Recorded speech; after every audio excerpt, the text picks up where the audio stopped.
Raquel, can we start recording? Thank you. And we are broadcasting, I presume, at this point. Welcome, everybody. This is a symposium that N3C is having because I think we're all confronting, the we here is really the biomedical community across the world, many of the same challenges trying to extract data from electronic health records. Next slide, please. And in this presentation, we're going to talk about efforts to address that with colleagues from the Common Data Model community. You can see we have ACT, PCORNet, Trinetics, OMOP, and we have clinical trial representation from the CDISC organization as well.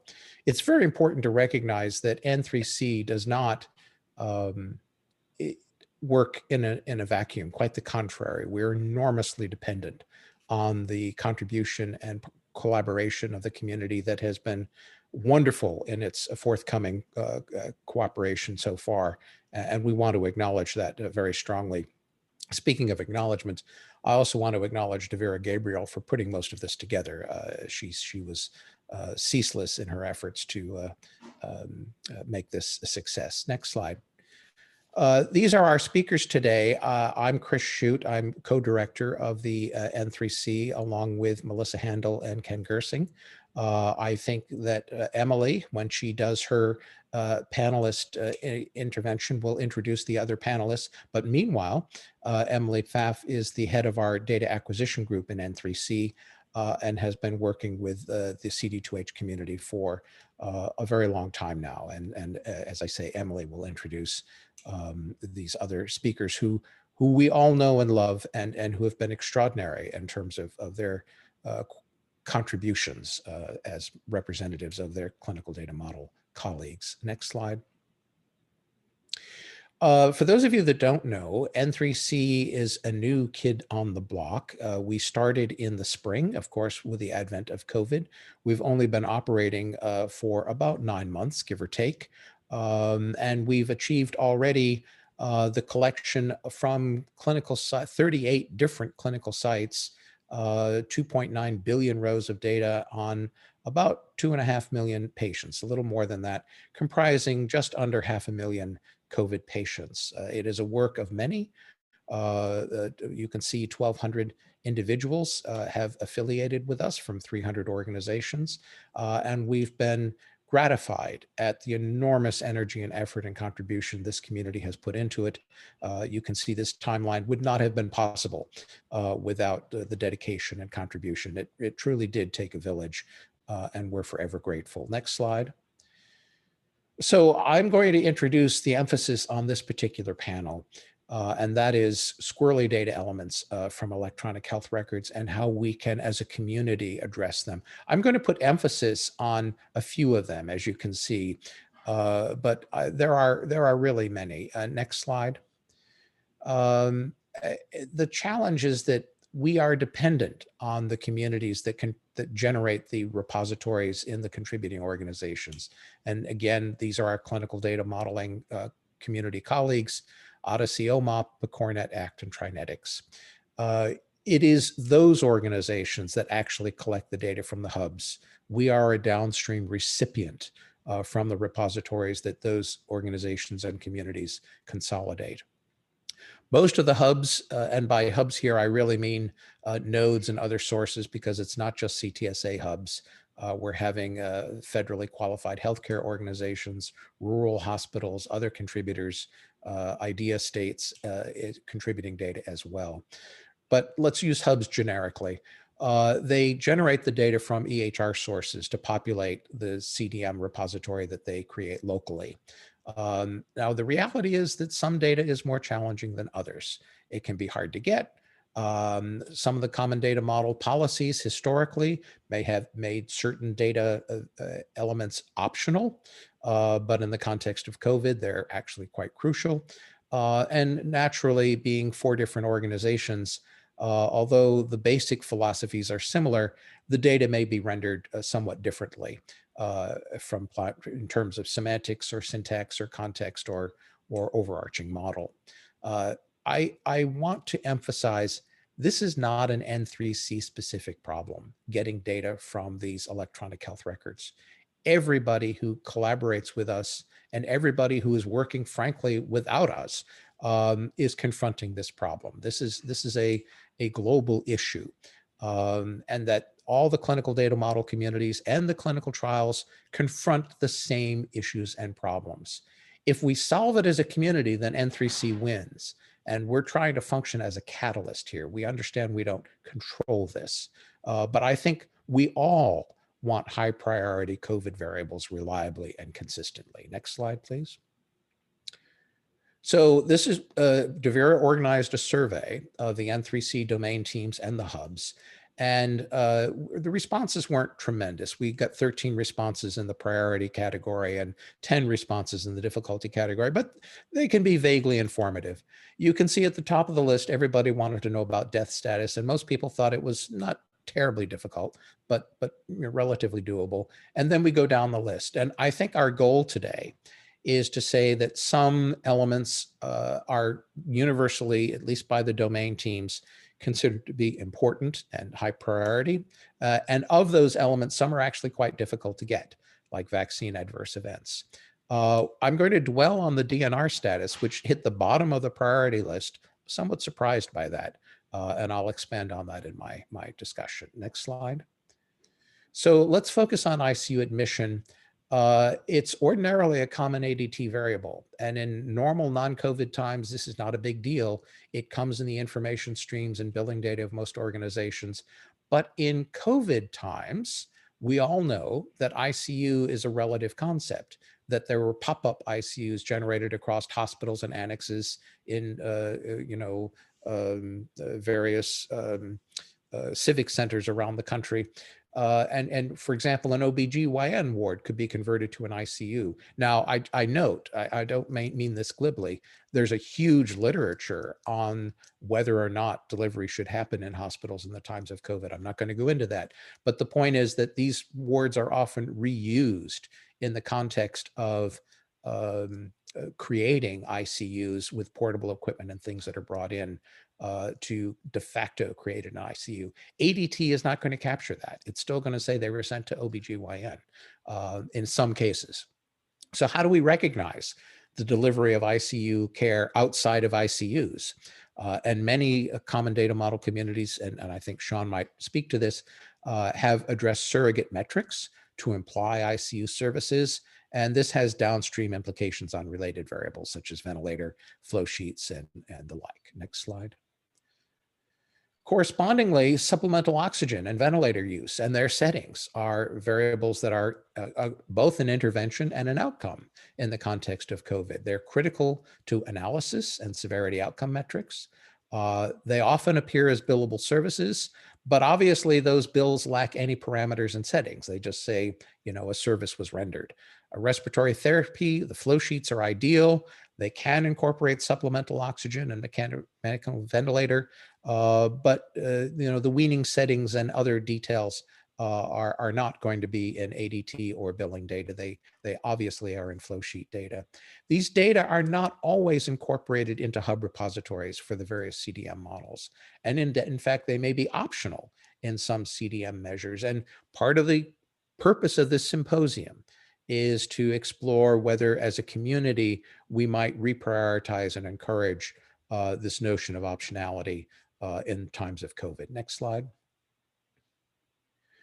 So DNR status, this is one that I mentioned earlier that was prioritized very low by at least the domain teams that we surveyed.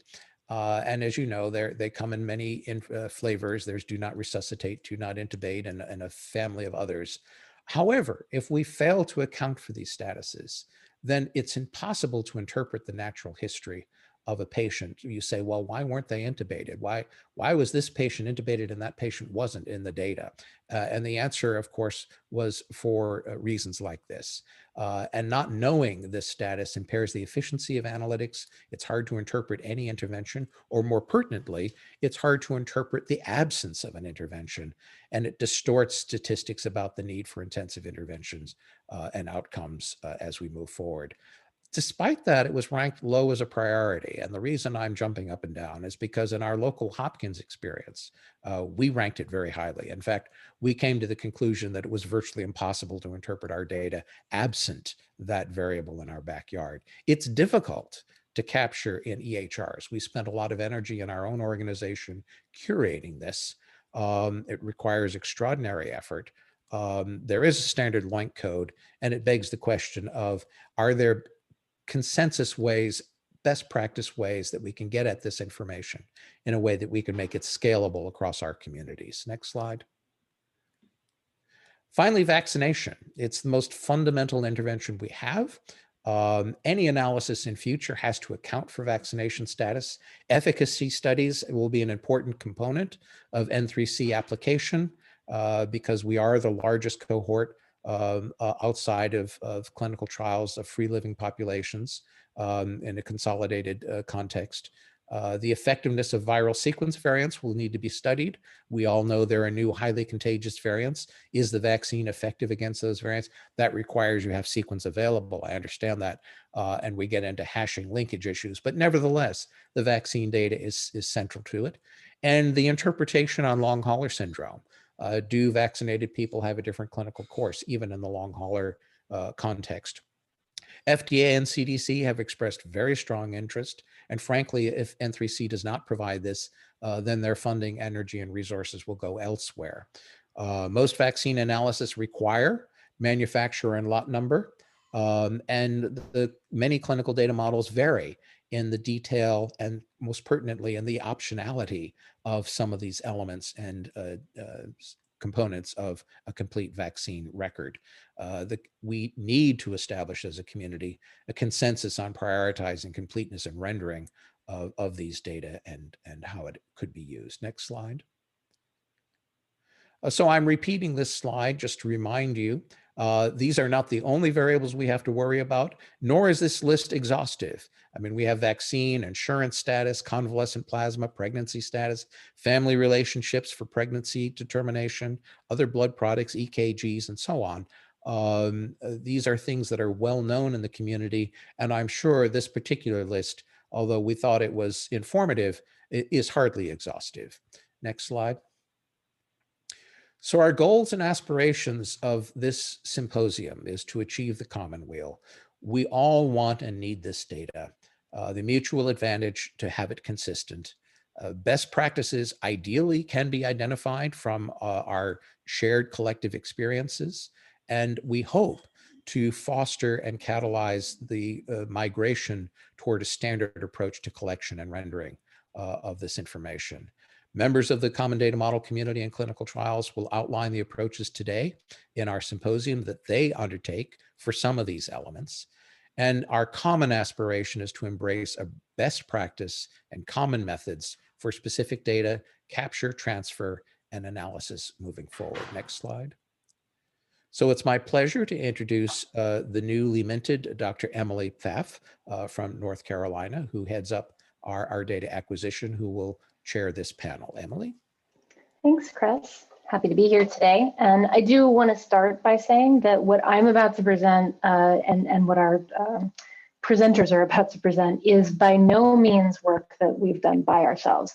Everything that you're going to see here today is the work of a large team of people who have worked, frankly, tirelessly to get this done and to keep it going. And I am very privileged to be able to present on that team's behalf today. Next slide. So I think most of you are very familiar with the overall goals of N3C, and Chris just went over some of those as well. And then many of you are also intimately familiar with the processes that we use to move data from the sites to the N3C enclave. You may be involved in those processes from a technical perspective. But to start us off, I did still think it was worth providing a brief overview of how we identify COVID patients in N3C, and then also a high-level overview of the harmonization pipeline, because I think that will give some important context for the talks that are coming up after me. So N3C has a COVID focus, obviously, and for that reason, among several other reasons, we did not want to request all of the patients in your CDMs. We wanted data for a COVID and COVID adjacent cohort only. So to achieve this, we wrote a computable phenotype, which, as many of you know, has changed a few times since the beginning. And that phenotype has a version for each of the data models. But regardless of the data model, the resulting data and the resulting cohort definition is the same. So what you see on this slide is just a high-level description of what our phenotype does. It looks for patients with a positive COVID test, PCR, or antibody, a diagnosis code for COVID, or 2 or more COVID-like diagnoses, things like acute respiratory distress or pneumonia, during the same encounter prior to May 1st. That last one may seem like a wide net, and it is, but that was necessary. We didn't have a diagnosis code for COVID until April 1st, and testing was pretty sparse in that period, and so that criterion is actually a pretty useful proxy. So once those patients are identified, the code matches each case, so people who are identified as positive or most likely positive, based on their demographics with 2 controls. And those controls are folks who have tested negative and have never tested positive. We account for the fact that some patients have missing data for some of their demographics, as does happen quite frequently. And as shown in this example on the slide, this patient's ethnicity is unknown, and we just make the best match that we can with the remaining variables that we have available. So finally, when all those patients are collected, we have scripts that extract the longitudinal EHR data for those patients from January 1st, 2018 to the present. And those data extracts are then sent by you all, by sites, to N3C for processing. Next slide, please. So the ingestion and harmonization process is where all the site data is transformed to a single data model. And for N3C's purposes, OMOP or Odyssey was chosen as that single model. And it's really difficult for me to convey the incredible amount of work that was put into manually mapping each one of those source data models to OMOP. All of the variables from each model are mapped to their equivalents in OMOP. And within a single variable, any value sets, like the code that a given model uses to represent male versus female, that's also mapped to the OMOP equivalents. So that's thousands, if not tens of thousands of values. Now, the great news for this community that's attending this talk right now is that those mappings exist. They are open source, they are on GitHub, and my hope, and all of our hope at N3C, is that those mappings can be used over and over again for projects that are far outside of N3C. So that's a great benefit of what we've done here. Now, regardless, once that transformation happens, all the data that we get from the sites ends up in OMOP format. And that's the final format that's presented to researchers who use the data in the secure enclave. Before we release data into the enclave, we perform a manual check of each site's data quality. We manually review each site's submission as it comes in, and it's an interdisciplinary team that's doing that review. We have technical folks, we have data scientists, we have EPI folks, and clinicians as well. Now, we also, we make sure to look for different kinds of issues when we're doing those checks. So we look for formatting or technical problems that would literally prevent your data from being ingested. And then we also look for basic quality and plausibility checks. So we do things like check to see if you have COVID tests in your data, that's an obvious one, and if those tests have results. We make sure that your distribution of outpatient and inpatient visits looks plausible. And then we also check to make sure that you have visits that are associated with a COVID diagnosis code, that kind of thing. And once sites pass our checks, they are then released into the enclave for use by researchers. Next slide, please. So CDMs, as I think you all know, are built for purpose, and they were built independently of each other and have independent purposes. And I'm using this example of death data to emphasize how different CDMs emphasize and prioritize different things. It's not a matter of better or worse, it's just a matter of the purpose for which each CDM was built. So you can see across this figure here that each of these data models support death data. Ostensibly, you can tell if a patient is deceased or not deceased in any one of these models. But once you get down to the following rows in those tables, you can see that there's quite a bit of difference between the models. So Odyssey requires a death date. You are not, this might be overstating it slightly, but essentially someone is not deceased in Odyssey if there is no death date. Whereas the rules with PCORNet and ACT are more flexible to allow you to say that somebody is deceased without necessarily specifying a date. There are models that support the death cause, and there are models that do not support death cause. And again, that's just a matter of what is emphasized and prioritized in any given model. And then one that I find really interesting is discharge disposition, because many of us use discharge disposition as a very accurate assessment of who is deceased in the hospital. And some people just don't use that at all, just depending on the research question they're asking and the types of data they're used to working with. And so some of the data models support that and others don't. So you can see how different each of these models are just with this one data element, right? But what is my point here is the fact that death data is supported by all of these models. So when we're incorporating everything into N3C and harmonizing it, we can harmonize these data. There is a death table, and that table receives data from each one of these models. But if you query the death table in N3C, you'll see that it's sort of harmonized, but not quite 100% harmonized, because the rows that come from different models will look different. And as a user, you need to be aware of the fact that the source data does affect how the data looks even once it's harmonized, and kind of understand how to navigate that when you're doing analysis. Next slide, please. So just like the CDMs are built for purpose, N3C is also built for purpose. The purpose is for doing COVID analysis. But our starting point, because we're not independent of those source models, is kind of coming up with the least common denominator among all of the source models. And the example I have here is a real life example where a researcher asked me if you can differentiate in N3C between medications that are administered in hospital versus those that are ordered. And I had to tell this researcher that actually that's probably not feasible in N3C because of the source models. Very few of them support that differentiation. And so if you only have one model that's doing a thing or supporting a particular data type or data domain, you simply can't harmonize that if you're trying to go with the least common denominator approach. So that's just something to keep in mind when people think about what variables we do and do not support. We're not looking at a superset of all of the variables supported by all of the CDMs. We're looking at an intersection between what variables are supported. As you're going to hear about in just a moment, COVID-19 obviously caused all of our CDM communities to quickly adjust their independent priorities. A couple examples of that, though certainly not exhaustive, is the fact that ACT has come up with a COVID-specific ontology that they released very quickly after the start of the pandemic.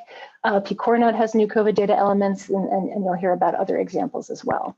And as you heard Chris talk about, there are gaps that are remaining even among those new COVID variables in our CDMs, and that's to some extent what we're here to talk about today. Next slide. So as a takeaway, I am proud that N3C is a proof of concept for cross-CDM harmonization. We don't all have to agree on one data model to make something like this work, which is really exciting because I'm not sure that that was feasible anyway, but now we know it is feasible to have cross-data model communication. I really do see N3C like a grafted apple tree, because we are taking all of the individual idiosyncrasies from each of our data models and jamming them all into one beautiful and delicious outcome. And this is opposed to grinding up all the apples and making applesauce out of them, right? Because you can still see the differences between each of the source models, even when you're looking at the harmonized data. But we cannot harmonize data that aren't there. And just as I mentioned on the last slide, we can't harmonize data that are only in one CDM. What is there is dependent on the research priorities of each CDM. COVID research is clearly a huge priority right now for many of us, our biggest priority. And I would suggest that incorporating the COVID data elements in each CDM as best as possible is to the benefit of all of us. But I also have a intimate understanding of the resource limitations that we're all under, myself included. And because of that, we're not going to be able to incorporate everyone's wish list of COVID variables. As a community, we need to decide on the highest impact variables and best practices. So at this point, I'm going to turn it over to our panelists to speak about individual CDMs. Next we're going to have Sean Murphy with Harvard and Michelle Morris with University of Pittsburgh. Following that, representing PCORNet, we'll have Keith Marcello with Duke University. Following Keith, we'll have from Trinetics, Matvi Palchuk. And last but certainly not least, representing OMOP, we'll have Kristen Koska from IQVIA and Claire Blackader from Janssen Research and Development. So take it away, Sean and Michelle. Thank you, Emily, and I'm very pleased to be here with Michelle and be able to present some of what happened in ACT, but really much more than that, lessons that we learned in ACT. And we don't even have a way to deal with them all. We can just tell you what the lessons are. Next slide. So to begin with, we created this COVID network. We have had 48 ACT sites. We have more now, but at that time we had 48 ACT sites onboarded, and 10 of them went together and created a test network. They collaborated with another network called N3C, which is a COVID network which is international. And this was what really allowed us to get our definitions well honed internationally. So we really could test things internationally with all of the different members of that consortium and ACT. We identified proxies for variables that were poorly represented in EHRs. And we really needed a way to do this in a robust fashion because, of course, there was a lot of differences. You think there's differences in the data models that you have here. I mean, internationally, I mean, the only thing that really was more or less true was they were all using the I2B2 meta model. But as you know, ACT is a data model within the I2B2 meta model, and they didn't all use ACT data models. They all had their own ontologies and they had their own things that they would store in I2B2. So that was, we needed something that would go across all of these. And we created a lot of different derived variables, derived facts to harmonize this. So we would take a number of different concepts. For example, if you have a COVID-19 test, you'll find that the text associated with that test that indicates it's positive can occur in about 20 or 30 different flavors. But, and Michelle, by the way, did a lot of this, and I'll let her talk in a minute because she was instrumental in this process. We were able to put this together into a term which said just the LOINC code and positive. And that was really important. And each local site had to do that because all of that text, free text pretty much, was so different at all the different sites.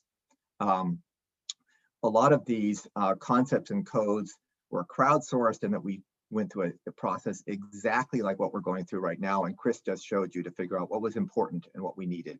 And Michelle and Sham Farashwani created a COVID-19 specific ontology, which ended up being picked up and used by over 10 different projects. This was just turned out to be one of the projects that used this work. Next slide.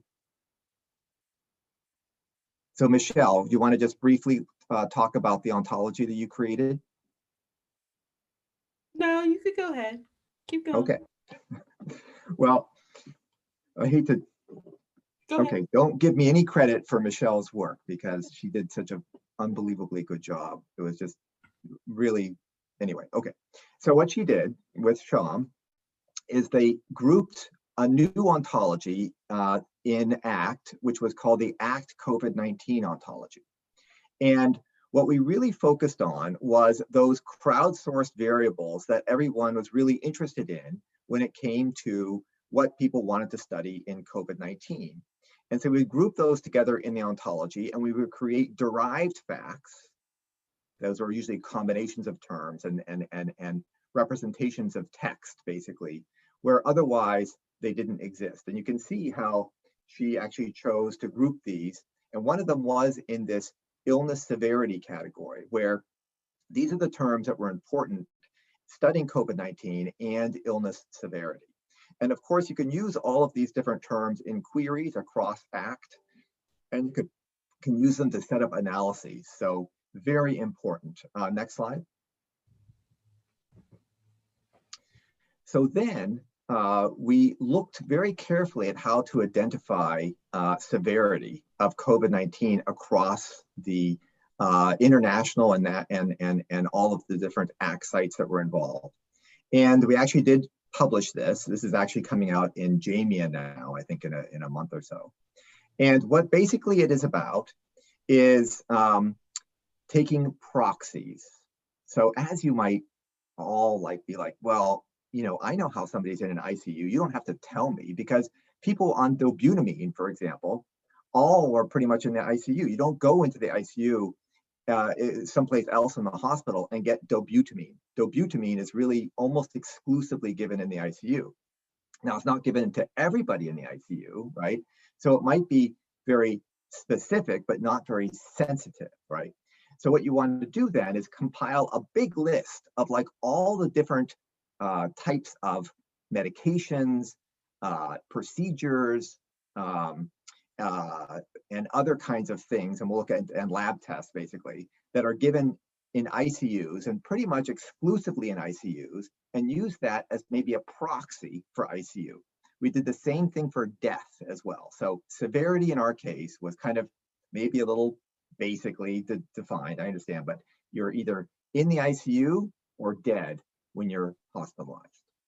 You can see there's a ton of different people involved in this consortium. Jeff Clam was really behind a lot of this, but Griffin Weber and so forth.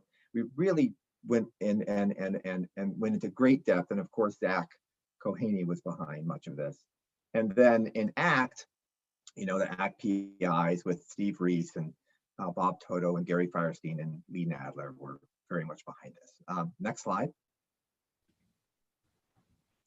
So before I go into how we went about looking at that severity definition, I'm going to talk just a little bit about why and what it kind of teaches us, right? Because these are some things that maybe, you didn't really get in epidemiology class, right?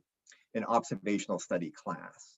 So one thing that certainly we found was that you needed to have meaningful concept groupings. ICD-9 and ICD-10 doesn't always provide meaningful concept groupings in their hierarchies. And so oftentimes we would go to other groupings that either we would make that represents, just like Michelle showed you in that other, in the groupings of that ontology that could define severity just by the code groupings, or other phenotypes like phi codes, right? So phi codes is very nice, genomically based grouping of codes. So that's one. Computing phenotypes with temporal constraints. So severity doesn't go on forever, right? But we often think of it that way for some reason when we're doing these phenotypes, when we compute them in our databases. So we often say somebody has hypertension. Well, they didn't always have hypertension, right? They only have hypertension for a certain defined period of time. With an acute illness, that's really important, that you need to understand the temporal constraints around when they're ill and when they weren't. And we don't always think of that when we're doing computed phenotypes. In order to deal with data completeness in electronic medical records, we had to have a strategy. And we defined a strategy called the loyalty cohort. And what that means is that if we want to make sure that people are getting most of their care at a hospital before, after, and during their COVID admission, we want to make sure that we're keying in on those loyal patients that are always kind of coming to our hospital, and not just patients who might just be there, from a trip or, something of that nature.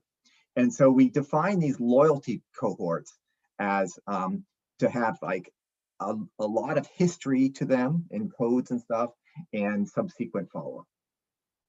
Then we use hospital dynamics quite a bit. So it turns out that the more care you get, the more chances you have of getting certain codes assigned to you, like dirty fingernails, for example. So if you want the dirty fingernail code to be assigned, you have to be seen a lot. So it turns out that a lot of cardiac patients, right, will have a dirty fingernail code associated to them. And that really comes out, if you want to do just a free association machine learning exercise, you'll find that dirty fingernails will be associated with cardiac care. So it's just a way that these hospital dynamics and covariates need to be sorted out. And so one needs to take into account hospital dynamics when doing a lot of observational research. We often use this strategy of gaining sensitivity by making a union of many different proxies for a phenotype, and I'll show that with the severity coding. Everything kind of came down to chart review. So at the end of the day, we had to make sure that what we were studying was true, right? That what was being represented in the chart was true. And just having a code for something in the chart, as all of you know, and you've studied, I think, to a great extent, does not mean that that thing actually happened. Diabetes, for example, 60% of the time, people who are coded for diabetes do not have diabetes. Why is that, you say? Well, because you have to code somebody to have diabetes if you just want to give them a test, a glucose tolerance test for diabetes. So it comes down to the chart. You need to check the chart, make sure that they really have diabetes, and then build a computed phenotype which only focuses on those patients. And that's what we did with the severity definition for people in the ICU, even for people who are dead. And finally, we had to be very careful about date shifting. So we love to do this date shifting thing, by the way, because it helps preserve privacy. And so we can do our calculations in a lot of big machines that might not otherwise be available. However, we need to be careful when we do this for patient privacy, only because during the pandemic, you know, the environment around everybody changed. And so there's like a lot of people, just like Emily was kind of saying, sometimes, you know, at the beginning of the epidemic, you didn't have a reliable code, right, for a lot of the things that were going on with COVID that were only available later. And the hospital dynamics change over time. So more patients were in later phases admitted who had COVID positive tests, but did not get admitted for COVID as opposed to earlier times. So just have to be careful with that. Next slide. So now we're just going to look very briefly at how some of this it relates to what we're doing with the COVID-19 severity definition. Now, we defined the severe case of COVID-19 as ICU or dead. And it turns out that we have about 100 codes which can be used for proxies of that. They're lab tests like pulmonary, blood gases, right? CO2 and PO2. Medications that are given in the ICU, treating shock and so forth. Diagnoses like ventilator-associated pneumonia and so forth. And procedures like endotracheal tube insertion. Next slide. And we can actually look at how sensitive all those groups that I just described are across many, many different hospitals. So you'll see some of them say USA there, some of them say global. This is one of those sites, right? And you can see that at each site, you had a much different sensitivity profile. You see each bar, each colored bar represents the sensitivity profile for that term. And you can see that it was actually quite different. But when you add all that up, you OR it all together, you union it all, it actually creates a very sensitive assay across all these different sites. And you can see that was true for both ICU and for death. Next slide. And so they actually turned out to be very good indicators of ICU stay. Now, they're not perfect, that's for sure. You'll see in some cases, their specificity was pretty good for some of these sites at the top. Their PPV varied, frankly. And so sometimes, and the positive predictive value is probably the right thing to look at, just because you're doing a test, right, for if they were in the ICU. So think of your proxy as a test for that. And so PPV is probably the most relevant term here. And you'll see it was kind of in the 0.75, 0.82 range, even though the specificity was actually quite high.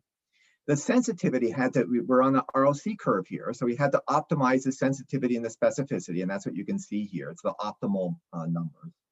And some of them had just higher sensitivity, but we had to sacrifice, to some extent, the specificity, although the PPV was still okay.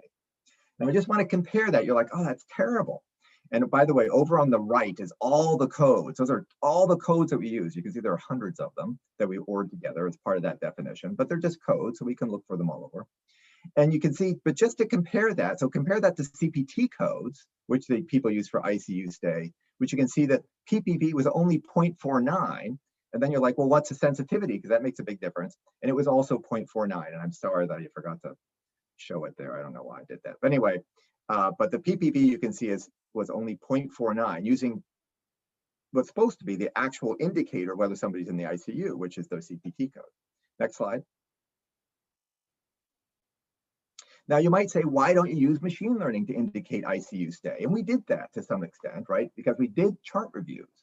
And we did chart reviews in such a way that we simply reviewed all the inpatients who were admitted for COVID-19, but then we just looked to see who was severe and wasn't severe. What we did not do is we did not go and review the charts of all the patients who were severely classified and then calculate their positive predictive value. Because if we do chart review of all patients who are admitted for COVID-19, then we can reuse that for lots of different definitions for severity, which is what we did, right? As opposed to only being able to use it for one definition for severity if we had only reviewed charts for patients who are severely affected. Now, I know that seems like a trivial point, but it's a really important point because it's so tempting to just review patients for the phenotype that you're interested in and not a broader phenotype that you can then, when you redefine your phenotype, recalculate easily rather than having to do a whole bunch of more chart reviews. Okay, so when we did the machine learning by our gold standard, we actually did focus in on something called procalcitonin, which is going to be important, but you'll see we also found something chlorhexidine. Now that was just because that was very unique to the site that this machine learning occurred in. It's what we use for mouthwash, I guess, before you intubate somebody. It's not used that often even, but you can see that what happens is you get a lot of overfitting with machine learning, which makes it a little bit problematic. Now we got pretty good odds ratios, you can see, but for one site it works out, but across sites it was not as good, and a lot of overfitting would occur. Next slide. So finally, as we got later on, by the way, so this worked really well first because people were only being admitted for COVID that were positive testing for, where they were tested positive for COVID. But later on, people were even admitted for routine admissions, even though they tested positive for COVID during their admission. It was kind of a routine COVID test. They were asymptomatic. They were admitted for surgery, let's say. Surgery means you still go to the ICU, by the way, even if you don't have a COVID reason to go to the ICU, you're going to the ICU because it's your post-surgical care. You get those proxies, right? So it turned out that patients towards the end could be classified with, especially with a severity having COVID diagnosis, phenotype, so to speak, but didn't really deserve that phenotype. So the question is how to sort that out. How do you sort out the patients who are admitted for COVID-19 versus the patients who were routine admits and ended up going to the ICU for surgery or something like that? And the way you can do that, it turns out, is by looking at the worry level of who's doing the admitting. So if a doctor or nurse or a practitioner is admitting a patient and they are very worried, they'll get a lot of labs. And you're like, well, of course, but you see that's very helpful here because you can tell if somebody was admitted for COVID often by just the lab panel that they get when they're admitted and how many they get. And you can see that when you look at the breakdown, you can actually use that metric of how worried doctors and nurses are about the patient by how many COVID-related labs they're getting or those number of labs, just the number of labs. You can see 94% of the COVID-related admissions got those labs and only 36% of the routine ones. So that turned out to be a good way to modify the severity algorithm to find the severe patients. So going through this and using some of these metrics like meaningful concept groupings, computed phenotypes with temporal constraints, loyalty codes and patient groups, using hospital dynamics as covariate for doing matching, gaining sensitivity through unions of proxies to the phenotype, and carefully designed chart reviews were very important in kind of developing these this art, essentially, of using EHR during this time of COVID-19. Thank you. Sean, we have a question from Gregory Pappas, and I think you somewhat addressed this here at the end, but Gregory asks, can the panelists speak about fit for purpose as the quality of the data may not be sufficient for many anticipated uses? Yes, that's an excellent question. So, so quality of data, right, is something that occurs in many different flavors. I mean, sometimes it's just like you loaded the data wrong. But most of the time it amounts to you don't know what you don't know, and that is you can have missing data, right? And so when you have missing data, it might be missing because you just didn't include it in your data model because you didn't really think it was necessary, right? And that's going to happen all the time because you have to focus. And so when that happens, you often can use these proxies. You can use these proxies to overcome some of the fact that you just didn't bother to collect like the basic data, right? And then other times, what you want to do is use that loyalty cohort. So if the missing data is just because the patient didn't come to the hospital, right, or they just didn't present to your healthcare system, you can use that loyalty cohort approach to try to just tease out who are the patients who have like a complete-ish record, right, between like the year before and the and months after they were hospitalized. And what you do there is you actually, just to get into a little detail, is you look for like things like, what do people get like when they're seeing their PCP and they're getting routine care, like colonoscopies, like pregnancy care, things like that, which you expect people to get, you know, when they're getting all their care at your hospital.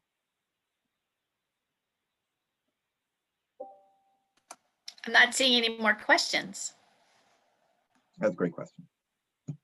Oh, one follow-up response from Gregory. For example, very little of what you've said who be acceptable for regulatory decision-making. That's interesting. So maybe not, maybe it would, or maybe it wouldn't. The bottom line is you can prove whether you're right or wrong by just doing chart reviews. So there doesn't have to be a discussion or some philosophization of whether, you know, your proxies are working or not. Do the chart review, do the computation, and see if it's right or not.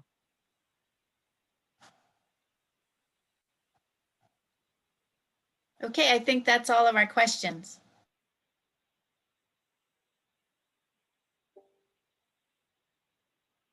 Great. So this is Keith Marsola from Duke University, and I'll go into the PCORnet approach. But first, I think I would just say that I pretty much echo everything that Sean just gave in his great presentation about what they've done in ACT. I think, you know, the challenges they face are a lot of the same challenges that we face. So I'll just talk a little bit about sort of how we go about approaching things. If we go to the next slide, just in terms of a disclaimer, you know, sort of I'm talking for me and not for PCORI. I think that's probably evident, but just want to drive that home. Next slide. I wanted to give a brief background around PCORnet, just in case people aren't familiar with it, because, you know, while there is a PCORnet common data model, it sort of exists to help support the activities of the PCORnet network. So just wanted to briefly touch base on that. So PCORnet is a network of networks. It's got clinical research networks, or CRNs, health plan research networks, patient partners, and a coordinating center. And so the clinical research networks, often made up of academic medical centers, health systems, federally qualified health centers. So there's a fair amount of overlap between some of the CTSAs and PCORnet. There's health plans, a couple of national payers. And in PCORnet operates a distributed network where, you know, the data are held locally, and then queries are sort of distributed from the coordinating center, results aggregated back, and that could be just as counts, or, you know, if we're doing studies, that can also be patient level data. Next slide. So in terms of the data model, you can see a lot of the data domains that are here, sort of, again, many of the same ones that exist in the other models. I think the ones in the green there are relatively well populated across the network. The ones in blue are available and a little less populated. So for example, you know, we've got immunizations, they're in there, you know, but it's something that we added relatively recently, and so sites haven't worked to populate everything yet. If we go to the next slide. So within PCORnet, you know, we do, every time data are refreshed, the standard process is that data are refreshed basically every quarter. And then when they're refreshed, we run a series of data checks on the data, a set of sort of required checks that everybody must pass, and then some essentially investigative or optional checks that, you know, if there's a failure, we ask for the rationale, and it you know, may just be sort of a source system artifact or something like that. And you know, there's some questions here, you know, it's come up a couple of times around, you know, sort of the optionality of data. And so, you know, this is something that we've had to deal with quite a bit within PCORnet, where we've got a lot of, you know, heterogeneity in terms of the data systems and the contributors. And so, you know, I think it's one of those things where if you're going to require that, you know, certain data elements be present, I think, you know, that's certainly fine. But then, you know, the flip side of that is that you may end up throwing away data. And so it's always a question of, you know, is it better to just have what's in there and and just understand the quality of the information. And then if it's sufficient for whatever study you're doing, you can use it. But then if not, it's just the data just might not cut it. And so I do think that's, it's just a trade-off. I don't know that there is a right or a wrong answer there, but it is, something that we've had to struggle with a lot. The example of death date not being required in PCORNet, it was actually required at one point, and then we had a couple of sites that said, we've got some historical death information where we don't know what the date is. Should we just impute it entirely? And we said, well, that's not really what we want, and so we'll just if you don't have anything, you can just leave it blank, and it's good enough to just know that they're dead, and we don't need a date. Obviously, for some stuff with COVID, that's a little bit different, but it's just an example of how these things play out. So if we go to the next slide. So in terms of sort of what PCORNet has done related to COVID, and it's evolved over the months, and so I'll give you just a few examples of what we've been working on. So in the beginning, as the pandemic started, we tried to figure out how can we rapidly stand up some infrastructure that would allow us to characterize the cohort of COVID-19 patients. And so what we ended up doing was essentially creating a second version of the common data model that included patients with sort of respiratory illness since January 2020. And so when we started this, that was before the U07 code was available. So we had the same problem as everybody else where you can't really identify patients. And so we fairly broad net to try and capture sort of patients of interest. I think we had some designs around doing sort of a comparative flu cohort and other things. And so, working to get that set up, and then identifying a set of key elements for partners to include. And things like the SARS-CoV-2 tests, remdesivir as that got going, things of that nature. And then we had a query that we would reissue weekly, so that sites could essentially join and respond when they were ready. And so that was what we did for essentially between March and May or June. And if we go to the next slide, and then at that point, I think we started to change our focus a little bit. So there's a subset of the network that provides data to the CDC for surveillance purposes. So essentially continuing that query response that I talked about. But then, right around June is it seems like it was years and years ago, but really not that long. But the Surgisphere fiasco, where essentially all these retracted papers around, with essentially made up data. So, that triggered some concerns around, with PCORI around, some of the quality of observational studies and when we talk about sort of fit for purpose. So we're sort of data being used to answer questions that they didn't really support. So that was one concern. And I think the other was when you've got data from sites being aggregated across multiple cohorts and then being included in multiple publications and sort of that not being maybe as transparent as it should be,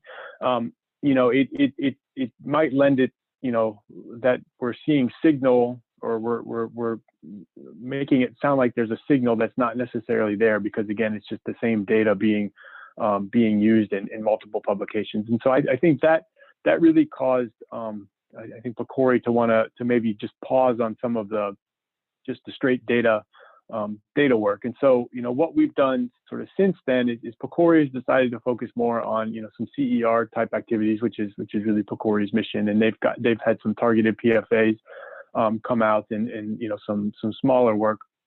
And then the other thing that we've really been doing is supporting the work of the Evidence Accelerator, which is being led by the Reagan-Udall Foundation for the FDA, as well as Friends of Cancer Research. And so they're trying to do some targeted analyses and questions from the FDA and others. And so a couple that PCORNet is participating in one is around the use of remdesivir in hospitalized patients.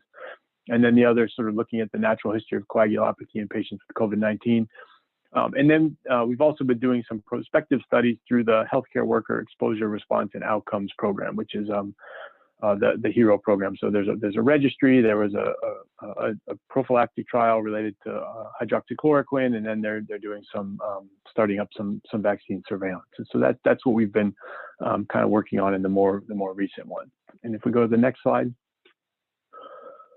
So, just wanted to end on a few different sort of strategies that we've taken within the PCORNet Coordinating Center when it comes to trying to work with sites to essentially to populate some of the data that we need, and what are some of the strategies that we would take, because I think essentially that's what I think N3C is doing in this case, is in some sense functioning like a coordinating center, and you're trying to work with sites to start to load these new elements. And so I've worked to provide some guidance on population and new elements, and so that could be sort of the strategy of how you go about doing that. And so it's a little bit small in this screenshot, but the sort of the second paragraph down on the left is if you've got fields that require derivation, start with good enough and then work to start to get to more coverage, rather than saying we want to have all of the data that you've got in this before you load anything, right? So you can kind of take either one of those approaches, and PCORNet wanted to say let's start good enough and go from there. And then again, trying to come up with some just additional guidance on where people should look for things.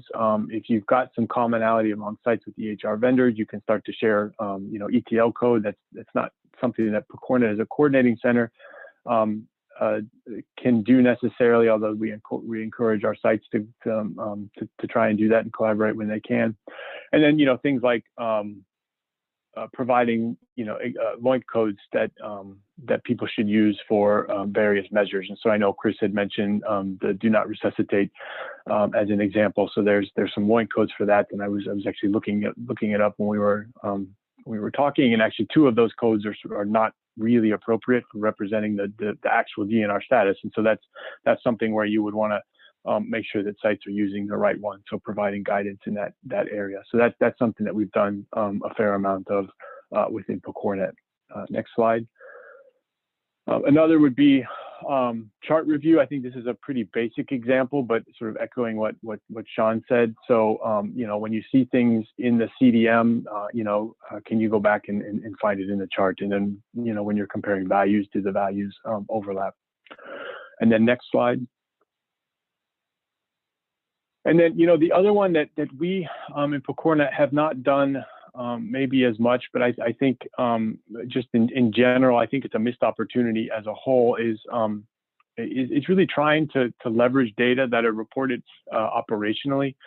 I do think that one of the drawbacks of the pandemic is sort of everybody's running a million miles an hour and kind of doing their own thing, and we didn't really take a step back and say, if we're reporting these things, can we just report it once and then reuse it multiple times, right? And so these are a couple of screenshots of things that hospitals are having to report to HHS on a daily or weekly basis. So these data are coming from somewhere within a health system and then being reported out. So can you either incorporate the data from the source as part of an ETL, or if the file exists somewhere before it's being uploaded, can you pull that into the common data model that maybe we can consider, short of HHS deciding that they're going to pay people to fill out a registry case report form for every hospitalized patient. I think this might be a good alternative. And you can see there on the right for some of the laboratory reporting, they're actually determining whether, somebody hospitalized in the ICU. I think it got cut off on the bottom there, but, are they pregnant? And so, these are some of the things that if it's hard for some of the data teams to derive, it might be possible that, somebody else within the health system's already figured it out. So, I always try to encourage, people reaching across the aisle, if you will, to the operational side and trying to see if they can leverage what's been done. So I think that's maybe another opportunity that we don't quite take advantage of, that we might think about in the future. So I think that's all I had. So I can turn it over, I think, to Matt B. Are there any questions for Dr. Marsolo? We'll also have ample opportunity for questions at the end. Okay, I did get one again from Gregory Pappas. The livid file required by HHS project for reporting COVID-19 diagnostics provides standardized, Yeah, it's harmonized lab ways of- values. Yep, it's got some LOINC codes and other things, and yeah, so that's the other aspect of this that's also been out there around the LOINC coding for the various tests.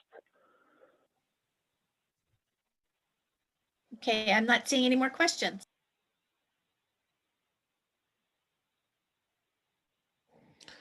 Hello, my name is Matvey Palchik. It's a pleasure to be here. I am here representing Trinetics. I was going to start by spending a little bit of time talking about Trinetics itself, just to introduce the company. So next slide, please. We are a research network. We're a commercial company, started operations in approximately 2013, 2014. The idea is to work with clinical patient data providers, so hospitals, academic medical centers, community hospitals, clinics, etc., that are willing to share their data. There's a technology platform. It's a federated database that allows cohort identification and a bunch of analytics from basic clinical trial optimization analytics to advanced analytics that allows you to look at outcomes and treatment pathways, etc. So individual data providers opt in to participate in the network. They have access to the software to look at their own data, to establish collaborative networks with other potential data providers, as well as making themselves visible to the life sciences sponsor organizations on the network. The data comes to Trinetics from various sources that you've already heard about today. So we are typically downstream from research data warehouses such as I2B2 and OMAP, etc. Although we can connect to a wide variety of data sources. Next slide to give you a little bit of an idea about the size of the network. I collected some numbers here. So today on the platform, you can access over 120 million patients across over 100 sites globally. In the US, the number of COVID positive patients exceeds 600,000 and climbing. If you take into account patients under contract, as well as linked data sets, the number of patients on the platform easily exceeds 400 million. Under contract, 170 plus organizations in 30 countries. In the US, we are north of 80 sites with actually 37 CTSAs as members of the network. And then on the commercial side, our industry sponsor members, we have 13 out of 15 top pharma on board. There are tens of thousands of protocols being analyzed on the platform. We invite our data providers to participate in clinical trials by presenting them these trial opportunities. Again, there are thousands of them on the network. The usage has gone up in 2020, as you would expect. We're fielding approximately 10,000 queries a month just from our industry sponsors. So there's always active use of the platform. The data is fresh. Median recency is less than 1 month on the refresh, and about half the sites have gone to very frequent refreshes, weekly, if not more frequent than that.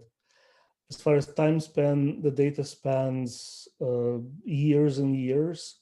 The median length is 14 years per site. And then for my own personal interest, our terminology large and growing. I remember being amazed at the sight of SNOMED when people talked about 300,000-400,000 concepts. We managed to amass over 800,000 concepts, almost 2 million synonyms. And I recently looked at how many mappings, so basically assertions of synonymy between a local code and a standard code in our database, and that's over 9 million. So it's a pretty sizable undertaking. Next slide. There's a lot of research being carried out using the data on the platform. It's being done by both our data providers, so healthcare organizations, as well as our life sciences commercial sponsors. There's just a sampling of the journals that carried publications related to COVID. We have a page on our corporate website that will provide a bunch of additional links. But I just wanted to point out that the network is being actively used for scientific purposes. Next slide. So back to the main topic of the conversation today, I actually wanted to take you to the last century. This is a paper that was published by Sean talking about what data is necessary, frequently necessary for doing clinical research. This is 1999. These are, I guess, thoughts that eventually crystallized into what we now know as I2B2. But what you see here, the list of these data domains, diagnosis, meds, procedures, labs, is what essentially went into the foundation of what all of us are currently thinking about as clinical EMR-derived patient data. These are kind of the low-hanging fruit. This is what every model will have to one extent or another. And you will notice that things like allergies or immunizations or vital signs are not on this list. And so a bunch of other data domains and other data elements have been coming into our sort of understanding of what it means to be part of clinical data for research over these years. And so we're on this journey of conceptualizing additional data elements as time goes on and figuring out how to represent them in our models and how to add them. And of course, the advent of COVID-19 spurred a whole new wave of thinking about additional data elements, as well as changes to the existing data elements that we are dealing with. Next slide. And so at Trinetics, we obviously are pretty much in the same boat.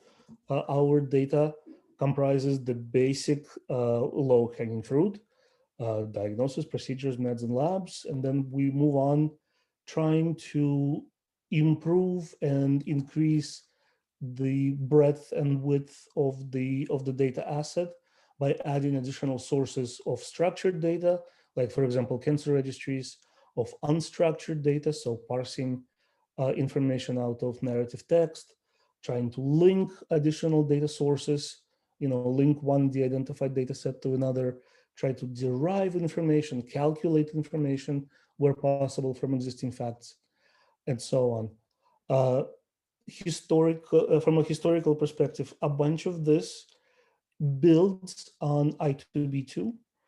It so happened then back in 2013 and 2014, Trinetics began by looking to I2B2 sites to create an initial wave of our network members, and things have obviously been growing from there.